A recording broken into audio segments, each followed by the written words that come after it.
प्राकृतिक खेती तो मुझे करीब 11 वर्ष हो गए करते हुए, लेकिन जैविक खेती जो है करीब 22 वर्षों से कर रहा हूँ। अच्छा, 22। उसके बाद जो पालेकर जी की जो विधि थी उसको अपनाया, वो 10 से 11 वर्ष हो गए हैं।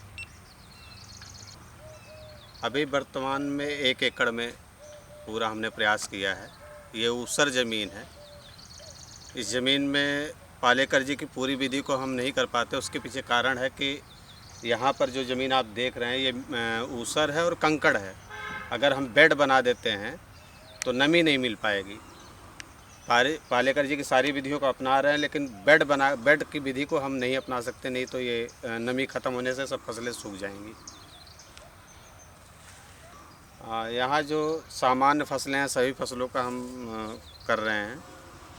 अभी वर्तमान में गेहूँ है, मटर है, चना भी थोड़ा सा है, गंजी भी है, आलू है, आप देख ही रहे हैं, मूली है, पीछे मसूर है, सरसों है।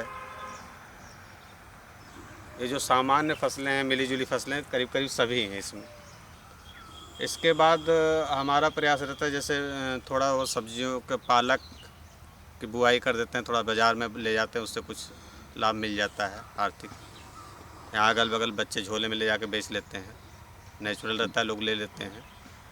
और धान की तैयारी बढ़िया से करते हैं। धान भी ये जो बीज आप देख रहे हैं गेहूं का या यहाँ जो भी फसलें हैं, हम पुराना ही बचा के रखते हैं, बाज़ार से नहीं लेते। रासायनिक चीज़ों का बिल्कुल प्रयोग नहीं है। रासायनिक चीज़ का बिल्कुल आपसे मैं असलियत बताऊँ कि बिल्कुल क्या, हमारा परिवार तो जानता भी नहीं है, बस ये लोगों के बीच में बैठना उठना इसलिए जानते हैं। बाकी रसायन का प्रयोग यहाँ नहीं होता हमारे यहाँ, हमने कभी किया ही नहीं। क्योंकि जिस प्रकार से यहाँ प्रयास हमने किया है, एक बड़ा संदेश जाता है। अब हमें लगता है कि जैसे अगर कोई देख लेगा तो क्या कहेगा हमको, मतलब हमारे घर के किसी सदस्य को कोई देख लिया तो गलत संदेश चला जाएगा, ये डर लगता है। गाय आपके पास कितनी है? अभी वर्तमान में 8 गौवंश हैं, जिसमें 2 बैल हैं, जिससे बैलों से भी काफ़ी काम हम लोग करते हैं।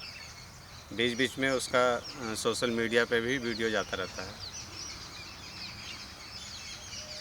और ये जो गौवंश हैं, ये जो लोग छुट्टा छोड़ते हैं, इसमें से पकड़ी हुई हैं, दूध नहीं देती हैं।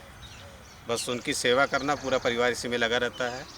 और उस काम को उसी गौवंश से गोबर और गौमूत्र का प्रयोग करके इस ऊसर में यहाँ जो अगल बगल के लिए एक संदेश बहुत बड़ा जाता है कि जो कि अभी डाई के लिए मारामारी हो रही थी, लेकिन उसके बाद भी आके लोग कई बीच में देखे भी, तो ये इस प्रकार से है। गेहूँ आपके सामने भी है, लोग जानते भी हैं, एक पहचान भी है गौपालन से, और ये प्राकृतिक खेती से यहाँ अगल बगल लोग मुझे इससे मेरी पहचान इसी से बनी हुई है। आपको जोतने के लिए किस चीज़ का प्रयोग करते हैं आप?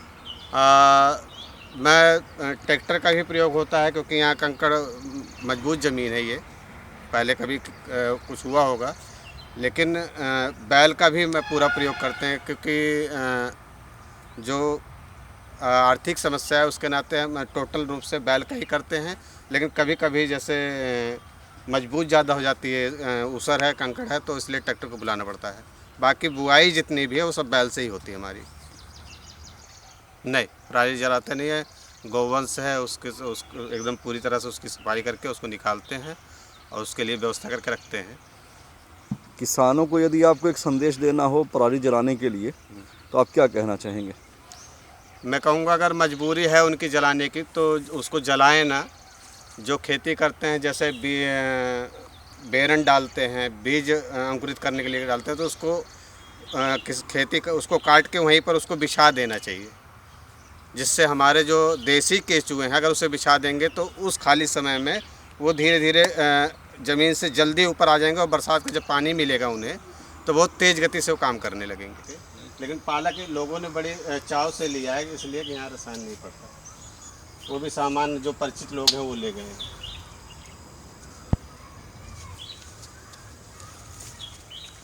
ये जितने आम के पेड़ यहाँ लगे हैं सब अलग अलग वैरायटी के हैं। और एक तो ये कलम वाले पेड़ नहीं है कोई, ये डायरेक्ट बीज से ही तैयार किए गए हैं, लेकिन सबकी वैरायटी अलग है। 3 पेड़ महुआ है, एक वो खेत में है, 2 पेड़ उधर है। नीम के पेड़ करीब होंगे यहाँ 70 पेड़। 70 पेड़। हाँ, जो तैयार हमने किए हैं। गूलर है, अभी नहर की सफाई हुई थी तो गिरा दिए थे, लेकिन तब भी 10 पेड़ गूलर हैं यहाँ।